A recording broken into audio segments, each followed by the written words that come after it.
Vamos a entrar directo a lo que fácilmente podríamos considerar un pase de sala de alto riesgo. Hoy nos sumergimos de lleno en los trastornos del sodio, la hiponatremia y la hipernatremia. Pero antes de empezar a revisar valores de laboratorio o protocolos, hay una verdad absoluta y fundamental que todo clínico debe tener grabada a fuego. Los trastornos del sodio son, en su esencia, trastornos del balance de agua. El sodio es simplemente el mensajero. El verdadero protagonista de toda esta historia es el agua. Nuestra hoja de ruta para este análisis es bien clara. Arrancamos con la fisiología del agua y el sodio. 2. El abordaje paso a paso de la hiponatremia. 3. Nos detenemos en los peligrosísimos riesgos de una corrección rápida. 4. Cruzamos a la condición espejo, la hipernatremia. Y 5. Aterrizamos todo esto aplicando la teoría en casos clínicos reales. Punto número 1. Fisiología del agua y el sodio, la base absoluta de la osmolaridad. Para entender cualquier alteración, es vital comprender la relación tan estrecha que existe entre el sodio plasmático y la osmolaridad sérica. Estos dos elementos están estrictamente vigilados en el cuerpo humano, y los reguladores maestros aquí son la hormona antidiurética o vasopresina y el potente mecanismo de la sed. Si alguno de estos falla, todo el balance hídrico colapsa. A ver, y aquí nos topamos con la piedra roseta de la nefrología. Un nivel normal de sodio en sangre va de 135 a 145 miliequivalentes por litro. Pero lo verdaderamente interesante es la fórmula de la osmolaridad plasmática. 2 veces el sodio, más la urea dividida entre 6, más la glucosa dividida entre 18. Memorizar esta fórmula no solo es la clásica pregunta de examen, sino que es el primer paso innegociable en urgencias para calcular la hidratación basal. Un valor normal, siempre, debe estar entre los 280 y 290 miliosmoles por kilogramo. Para visualizar lo que realmente ocurre a nivel celular, imagínense a las neuronas como si fueran pequeños globos de agua. El agua siempre se va a mover por ósmosis hacia donde haya una mayor concentración de solutos. Entonces, si el plasma está muy diluido como pasa en la hiponatremia, el agua entra a la célula inflando nuestro globo neuronal y causando edema cerebral. Por el contrario, si el plasma está hiperconcentrado en la hipernatremia, el agua sale de la célula, desinflando a la neurona y provocando una severa deshidratación celular. Es pura física aplicada. Pasamos al segundo punto, el abordaje de la hiponatremia. Deconstruyendo el árbol diagnóstico. Fisiopatológicamente, definimos esto como cualquier concentración de sodio por debajo de los 135 miliequivalentes por litro. Pero ojo, abordarlo clínicamente requiere ser extremadamente metódico. Un momento, analicemos el flujograma diagnóstico con muchísima atención. El primerísimo paso frente a un sodio bajo no es, y repito, no es reponer sodio a ciegas, es determinar la osmolaridad plasmática eficaz. ¿Por qué? Porque tenemos que desenmascarar a los impostores. Podría ser una pseudohiponatremia isosmolar por un exceso de lípidos o proteínas. O, muy comúnmente, una hiponatremia translocacional hiperosmolar, como la que vemos en pacientes con hiperglucemias severas o por uso de manitol, donde el exceso de solutos arrastra agua y diluye el sodio. Solo si la osmolaridad está realmente baja, estamos ante una hiponatremia hipotónica verdadera. Una vez confirmada, el siguiente gran pilar es clasificarla según el volumen extracelular, el famoso BS, y usar el sodio urinario como nuestra brújula diagnóstica. En la hipovolémica hay pérdida neta de fluidos. Si el sodio en orina es menor a 10, el riñón funciona perfecto y está reteniendo sodio desesperadamente. O sea, la pérdida es extrarrenal como vómitos o diarrea. Si es mayor a 20, el riñón es el culpable, probablemente por uso de diuréticos. Luego tenemos la euvolémica, clásicamente dominada por el CADH, el síndrome de secreción inadecuada de ADH, o condiciones como hipotiroidismo o deficiencia de cortisol.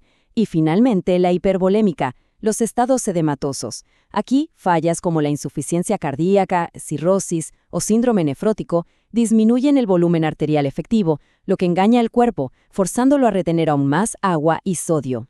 Todo esto se traduce de manera brutal a la cama del paciente. Si hay hipovolemia, vamos a ver signos puros de deshidratación, mucosas secas, hipotensión y taquicardia. En el extremo opuesto, la hipervolemia se presenta con ascitis, ingurgitación yugular y edemas evidentes.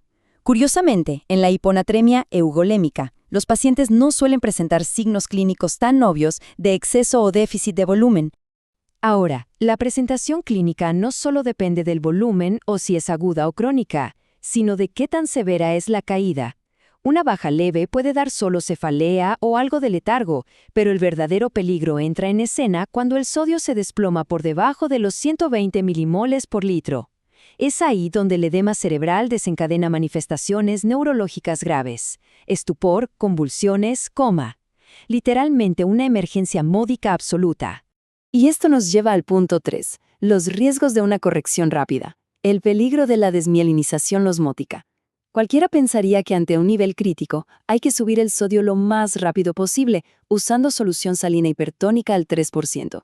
Pero atención, hacer esto a la ligera es una de las trampas más mortales en la medicina clínica. Fíjense en la fisiopatología. En una hiponatremia aguda, el cerebro se inflama rápidamente. Pero en un cuadro crónico, que lleva días, el cerebro expulsa sus propios osmolitos para igualar presiones, desinflamarse y sobrevivir. Si en ese estado de adaptación llegamos e inyectamos sodio demasiado rápido, el agua va a salir violentamente de las células cerebrales.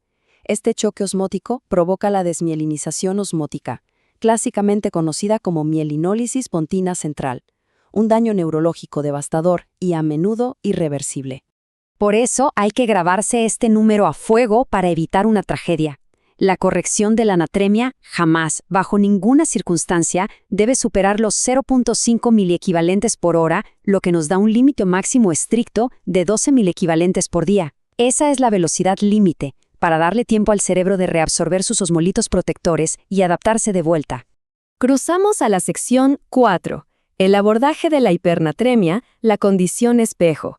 Aquí, el sodio supera los 145 miliequivalentes por litro. Curiosamente, es bastante raro ver esto en adultos jóvenes y sanos, porque un mínimo aumento en la osmolaridad dispara un reflejo de sed incontrolable. Suele ocurrir cuando el mecanismo de la sed está dañado o cuando es físicamente imposible tomar agua, un escenario muy común en lactantes o en pacientes de la tercera edad encamados. La lógica de nuestro árbol diagnóstico para la hipernatremia es igual de rigurosa. Todo arranca evaluando la volemia. Puede haber pérdida de agua pura, con volumen extracelular normal, el clásico caso de la diabetes insípida. Aquí diferenciamos si es central o nefrogénica, usando la prueba de desmopresina, y el tratamiento es reponer agua libre.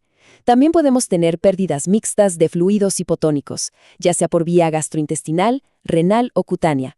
En estos casos se usan soluciones hipotónicas, como el glucosado al 5% o salino al 0.45. Y en raras ocasiones hay ganancia neta de sodio sin perder agua, lo cual suele ser iatrogénico, por pasarnos de la raya administrando bicarbonato o soluciones hipertónicas. Al igual que en la hiponatremia, el cerebro también tiene sus mecanismos de supervivencia aquí. Al subir la osmolaridad, el agua sale del cerebro, causando una contracción aguda y un alto riesgo de hemorragia intracraneal. Para protegerse, el cerebro empieza a acumular lentamente osmolitos orgánicos atrayendo agua de regreso.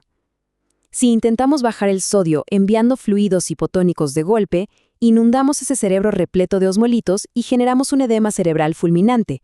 Una vez más, la paciencia es literalmente lo que salva la vida del paciente. Si ponemos ambas patologías frente a frente, la clínica es reveladora. Mientras que la hiponatremia causa debilidad muscular y calambres por el exceso de agua entrando a la célula, la hipernatremia es el reino de la deshidratación masiva. Vamos a ver membranas mucosas sequísimas, oliguria o anuria, y a nivel neurológico, una gran agitación e hiperreflexia, todo producto de la contracción extrema del tejido cerebral. Y llegamos a la sección 5, aplicación de casos clínicos. Es hora de agarrar todas estas fórmulas, los puntos de corte y las reglas estrictas y aterrizarlas en la práctica clínica con un par de escenarios descritos en la revisión. Primer caso. Hombre de 45 años, hipertenso, medicado con diuréticos tiacídicos que llega mareado y con cefalea de 2 semanas de evolución. Laboratorios. Sodio en 125. Paso 1, calculamos la osmolaridad. Nos da 260.4, o sea, hiponatremia hipotónica verdadera. Paso 2, lleva semanas, así que es crónica. Paso 3, volumen y orina. Presenta hipotensión ortostática, o sea, está hipovolémico. Pero, ¿por qué su sodio en orina está altísimo en 25? Por las tiacidas. El diurético está forzando la excreción renal de sodio, a pesar de que el cuerpo entero suplica retener líquidos. Fisiopatología pura guiando el diagnóstico. Y para el contraste, el segundo caso. Una paciente de 80 años ingresada con fiebre, diarrea de 48 horas, que casi no ha tomado agua y está hipotensa. Su sodio reporta unos alarmantes 160 miliequivalentes. Hipernatremia clásica por pérdidas mixtas. El sudor de la fiebre y la diarrea, sumado a su incapacidad de hidratarse por sí misma, disparó su osmolaridad muy por encima de los 335 miliosmoles. El espacio intracelular de sus neuronas está profundamente contraído. Para tratarla, la clave será calcular de manera impecable su déficit de agua libre y reponer esos líquidos con extrema lentitud, monitoreando paso a paso para evitar el edema cerebral y atrogénico. Con esto cerramos nuestro análisis profundo de hoy. Hemos ido desde la ósmosis de una simple célula hasta las complejas tasas de infusión de miliequivalentes por hora. Pero para que todo esto no sea solo teoría, nos queda una gran reflexión final. Cuando vemos ese papel de laboratorio con un sodio anormal, ¿estamos realmente tratando simplemente un numerito en la sangre? ¿O estamos de hecho orquestando una corrección milimétrica del balance global de agua del paciente? Entender esa gigantesca diferencia es lo que convierte a un médico promedio en un verdadero maestro de la fisiopatología. Gracias por acompañarnos en esta revisión y hasta la próxima.